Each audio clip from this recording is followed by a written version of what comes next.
form similar, not human, but another form similar. And they ended up creating a world that was filled with electromagnetic devices, etc., that was killing the planet.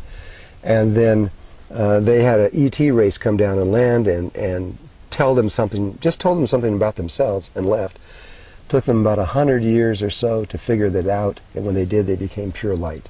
Their bodies were still in that form, whatever it was, but they were able to walk right through each other. And then they kept going. They then learned that spirit does not even have to have a physical form at all, and they evolved into a non-physical level of existence. And they kept proceeding in that way. And so they just look at us and they go, well, you know, it would be like us looking at a little puppy dog, and we can remember when we were a puppy dog, and we're going, well, you know, I know you guys are having pain and you're doing all this, but we can help you, and that's all they're trying to do. They're just trying to help. Because they know there's only one spirit that moves through all life everywhere. So you're saying at some point they had a body, and little by little the light started. They got to a place where your body is. See, right now the world thinks that bodies are real, and they think that the world is real, the planet is real. They think that it's solid, it's fixed, it will never go away, etc. It'll always, it might change, but it's there kind of forever. That's not the truth. And the truth is almost unbelievable. The truth is, when Jesus said the truth will set you free, he meant if you really truly understand the truth of who you are as a person, then you're free. You no longer have to worry. Not just worry. Anything that you feel you ever need or want or desire, you can create it immediately. That's where we're heading. We're going to be able to do these things, and that's only a phase. We're going to evolve into very, very high beings very quickly. They found this ancient city in Peru, and Corral, and what they discovered there was that they had no walls to protect their city, and they had no instruments of death, of defense systems whatsoever, and they also found no bodies, no physical bodies. Yeah. And this was about 5,125 years ago, which was the time of the last cycle of the long count of the Mayans. And so we entered into a new age at that time. That age, evidently, before that time was where we were nonviolent, which is evidenced by that city, and we probably were understanding the relationship of consciously dying, which means you bring your body with you. So there's not a trace. You have no trace on the earth at all. Neither did Jesus. He didn't leave a trace either. And so, but we now are in this new cycle, which we're about ready to leave, which is a very violent cycle. This is incredibly, I mean, there's been wars after wars after war ever since then, defense systems. But we are about to go into a completely nonviolent cycle, which in this particular case is never going to revert back again. This is it. This is the last time. We are going to pass in, I just mentioned that we would 2,000 years in the future have to pass through another level of chaos. That's what would happen, but there is something else going on in the world that the indigenous people are not, they don't understand it. But the universe itself is about to, is all these cycles that are coming to an end that the Mayans are talking about. The precession of the equinox, the long count, a whole bunch of them are all hitting all at once on December 21st, 2012. But during that same period or a window of time that the Mayans talk about, which is a few years on either side, there is another cycle that is ending that is huge. It is as big as is possible. It is the beginning and end of this universe. This universe, all that we know of it, will not exist very soon. I know science is going to say, a bunch of garbage, but they will see, they will know and understand. It will not be here anymore. We are about to transcend into another level of existence, and we're going to go up very rapidly. All of humankind, along with everybody else, everywhere else, is all going to move upward, upward, upward to this level, which is called the 144th dimensional level, And from there, we're going to make a step over into the 145th, which is a big deal. And once we get there, this universe will disappear. We will be into a brand new universe that we've never experienced before. And we will be babies like crazy. We will not understand anything in the beginning, but we will be totally protected. And we will move. We will not have bodies. We will be pure spirit. And we will begin again a whole new way of expressing life. And I'm excited about this, because in the universe, though, I have memory that goes back a long ways. How far? Before this universe. More than the 16, 17 billion years that they're talking about, I can remember before that. And we are about, that was a universe that's before this one. You see the octaves of universes, there's an octave before us, there's an octave after, and it goes on forever and ever in both directions, and nobody I know has ever experienced that. Melchizedek has not experienced that. We know this universe very well, we know the last one very well, and we're just beginning to understand the next one. We're really just babies ourselves. But so there aren't very many new things in the universe. Almost anything that's ever happened has happened before somewhere else. Yeah, but for us it's really new. For you it's new, but for me this is not new. And it's all okay. But what's about to happen on this change where we're going for the new universe, this is new. The reason it's new is because I'll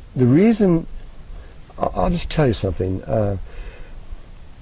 The reason that the population is rising so high, and the reason there are so many ETs here right now, there are over 250,000 cultures here. The United States only knows about 56 of them. There's a lot of them here.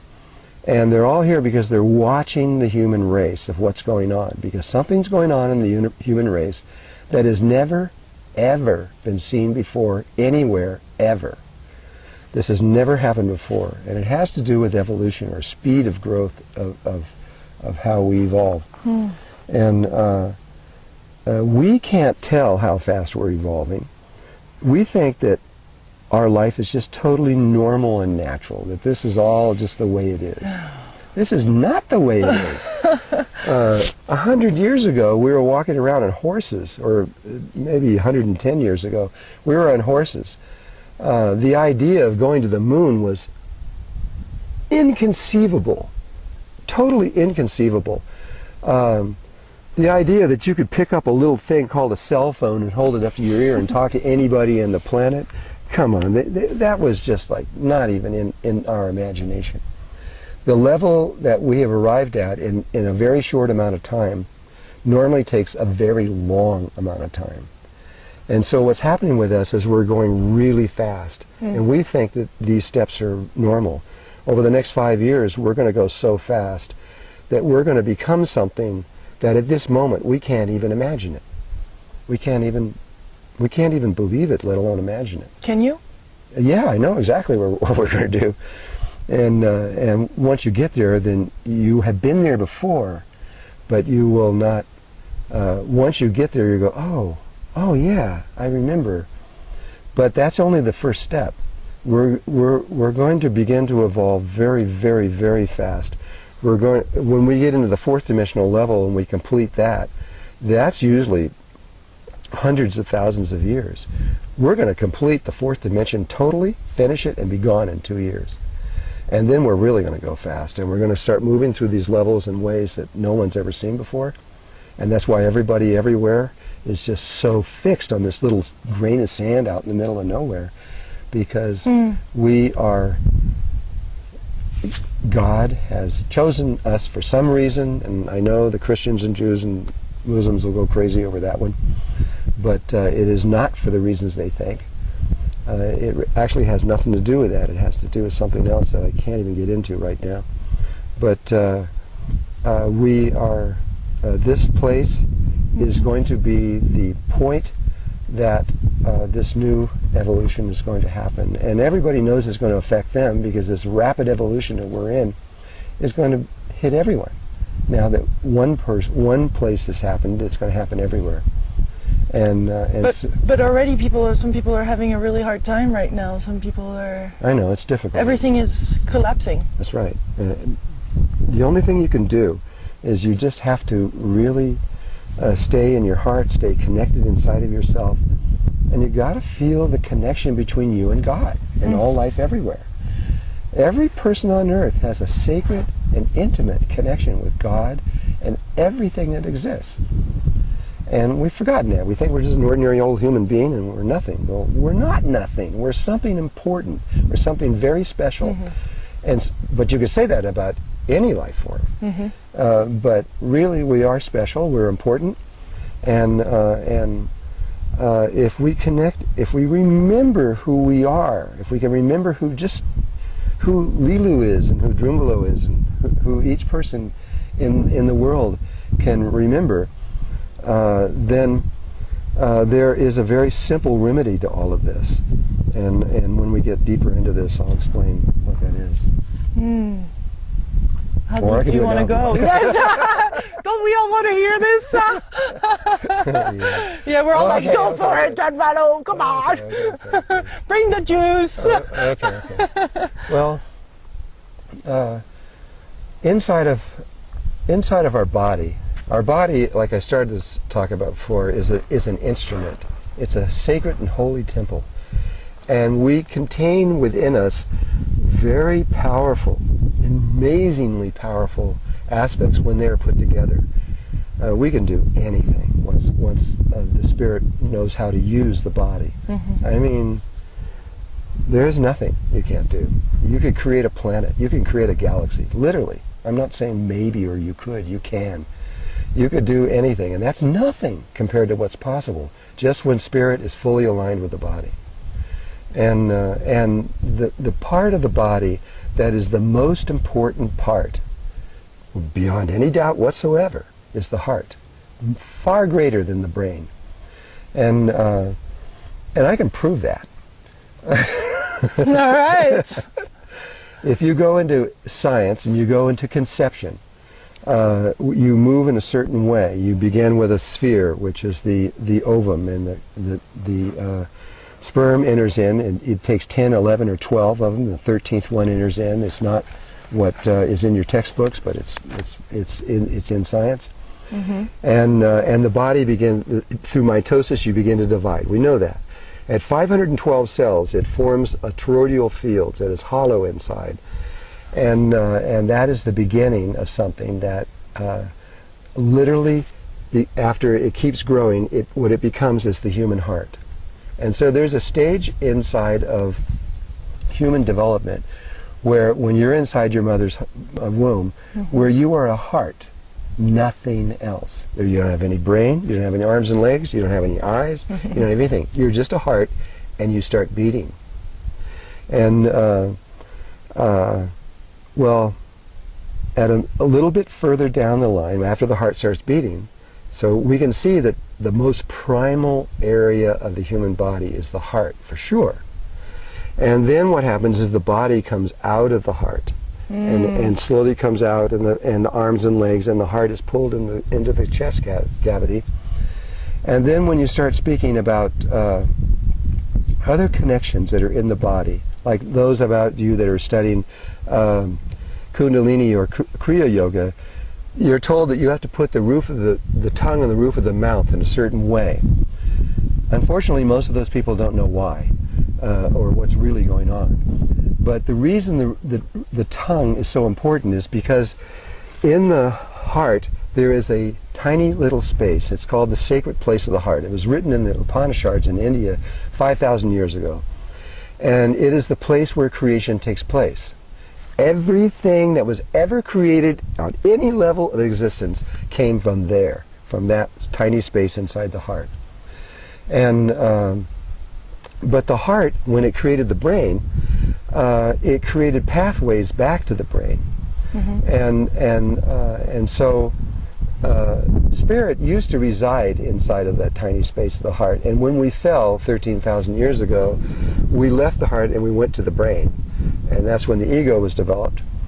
And then we completely forgot all of our wisdom and understanding and everything else, and we've been functioning on a very simple level using brain power, which is nothing. The heart power is infinitely greater than the brain power, and both in wisdom and knowledge and understanding and everything. Well, the way that we used to do it was we lived in the heart, and we controlled our brain like with a remote control, and we did it through the tip of our tongue. So why is the tip of the tongue important inside the body relative to the heart? Well, here you have the heart and the body's coming out of the heart, right? What's the first thing? The first thing that comes out of the heart is the tip of the tongue. And so you can intuitively see that there is a relationship between the tip of the tongue and the sacred place of the heart. And not only that, that tongue which comes out, which comes up and comes up to here, inside the body, there is a sac that contains the heart that comes up through here, up through the chest, and it ends in the tongue. The tongue is physically connected directly to the heart. This is why there's this importance between the tip of the tongue. On the roof of the mouth, there is a very specific spot that is connected directly to the thalamus. And the thalamus gland is the important part of establishing the connection between the heart and the brain that was before. The thalamus is what fires alpha waves in the brain. And so when you're moving this on here, which is actually, I can't explain this right now, but it's a sexual relationship between the heart and the brain. A sexual relationship is established between that and begins in the thalamus, and the 4 quadrants of the brain begin to fire alpha in very high levels. And when the 4 quadrants get balanced in a certain way, which may take an afternoon or it may take 30 or 40 years, when it begins to happen, a green light appears inside of your head. It could be green yellow or green blue, but this green light appears. At that point, the instructions from ancient times were you go to your pineal gland, to the pineal chakra, which is in the center of the head, and exactly inside the center of the breathing tube. And then it's an eyeball. The pineal gland itself literally is an eye. And you can go to into your scientific journals and read about this. Jacob Liberman is one of the greatest people that know most about this, and you can read a book called Light, the Medicine of the Future, and he will describe this to you. But that eye, your pineal gland, is a hollow sphere. It should be exactly the same size of here, but we haven't used it, so it kind of entropied down. But it is hollow. It has color receptors inside of it. It has a lens on it for seeing, taking in light, but the lens is facing straight up because it's receiving prana light from above. And that eye, at that moment when you see the green light, you have to, with your intention, tell it to turn from looking up to turn to looking out through this place right up here, through the third eye, which is not down here. If you put the tip of your nose and the tip of your chin and move it up like that, that shows you exactly where your third eye exits. Much higher than most people say. Yeah, it's way up. It's right here. That is your third eye, not down here. It's right there. It's almost in a triangle. And you then turn the eye to look out, and it looks, and you look at the pituitary chakra, which is sitting right in front of that spot right there. And then what happens is that green light turns into a spiral. In most cases, goes and locks with that chakra. You can see it happen. It blows your mind when you see it happen. Sometimes it turns into concentric circles and does that. And there's a few other rare ways, but 99% of the time it becomes a spiral and goes in and links in. And you feel it.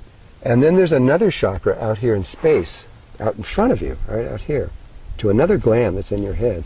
And you link those 3 together. When you do, these 8 beams of light come out of your head. They link to a sphere of light around your head. You glow in the dark, and science has photographed this. You can actually, I can link you with the people that can prove this. You actually, you get a halo around your head, just like Jesus had.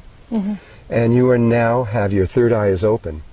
And you are now on that in-between place between human consciousness and the next level of consciousness.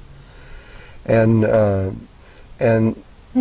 that point, you have 2 ways of going, and we have usually chosen the first way, which is you use your brain to look through that place. And when you do, you become really psychic. You can know things, you can do things, you can float things around a room, you can put your hands through walls, you can do all kinds of things. But and you can create anything.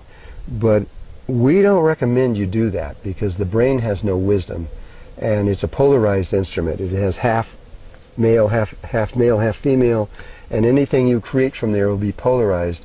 You will get what you want, but you will also get exactly what you don't want. And on the same intensity. And so there is another way of creating from the heart. And so that way has to do with you link not from the brain, but you have the heart see out through the third eye. And when you do, a sixth sense, literally, another sense of human possibilities appears, and you are able to see the outer world in a way that is very ancient, and you can look at anything and know things in ways that you would never know by looking from the brain. And it is that point that is the opening point between us being able to see angels, see the plasma beings, and be able to begin to get into the flow and of the remembrance of who we really are. Because when we see it that way, in our heart space, in our sacred space of our heart, we have recorded everything. We have the Akashic records of the universe. We have our own personal Akashic records of where we came from before here and everything else. And when you're in that state, you can just remember anything and everything. You know anything. Anything you want to know, you just put your attention on it and your intention that you know, and all the memories come back. And so it's... Thank you for that trip. Well, this is the most important information in existence for human beings right now.